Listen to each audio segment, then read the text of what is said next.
ગુજરાત 18 લાઈવમાં આપનું સ્વાગત છે। રાષ્ટ્રીય પ્રેસ દિવસની ઉજવણીના ભાગરૂપે પ્રાદેશિક માહિતી નિયામક કચેરી દ્વારા પત્રકારત્વ અને સામાજિક દાયિત્વ વિશે પત્રકાર મિત્રો માટે સેમિનારનું આયોજન કરાયું। તારીખ 16 નવેમ્બરના રોજ રાષ્ટ્રીય પ્રેસ દિવસ ઉજવવામાં આવે છે। તેના ઉપલક્ષમાં વડોદરા પ્રાદેશિક માહિતી નિયામક કચેરી દ્વારા વડોદરાના પત્રકાર મિત્રો માટે પત્રકારત્વ તેમજ સામાજિક દાયિત્વ વિષય પર સેમિનારનું આયોજન કરવામાં આવ્યું હતું, જેમાં મુખ્ય વક્તા તરીકે inspector general of police Vadodara range IG Sandipsinh તેમજ મુખ્ય અતિથિ તરીકે જિલ્લા વિકાસ અધિકારી મમતા હિરપરા દ્વારા વડોદરાના પ્રેસ મિત્રોને પત્રકારત્વ અને સામાજિક દાયિત્વ વિષય પર પોતાના અનુભવ વાગોડ્યા હતા। ત્યારે વડોદરાના પત્રકારોની સરાહનીય કામગીરીને પણ બિરદાવવામાં આવી।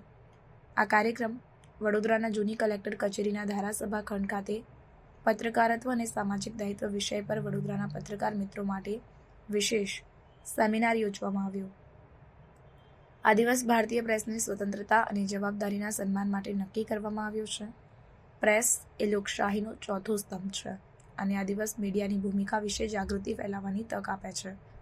આના દ્વારા પત્રકારત્વનું મહત્વ પણ સમજાવવામાં આવ્યું।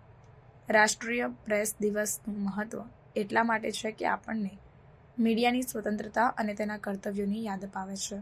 આ દિવસ પત્રકારત્વના ક્ષેત્રમાં નિષ્પક્ષતા, અખંડિતતા અને જવાબદારીની જરૂરિયાત સમજાવે છે, સાથે જ તે સમાજમાં જાગૃતતાનું નિર્માણ કરે છે, પ્રેસ તરીકે કાર્ય કરે છે, લોકશાહીના મજબૂત સ્તંભ।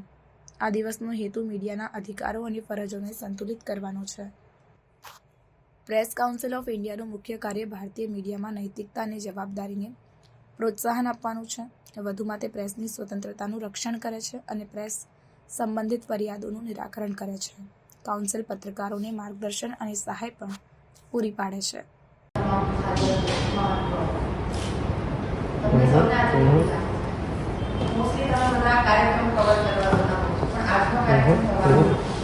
અને તમારા મિત્રો તમને કવર કરી રહ્યા છે। તો હું માહિતી ખાતાને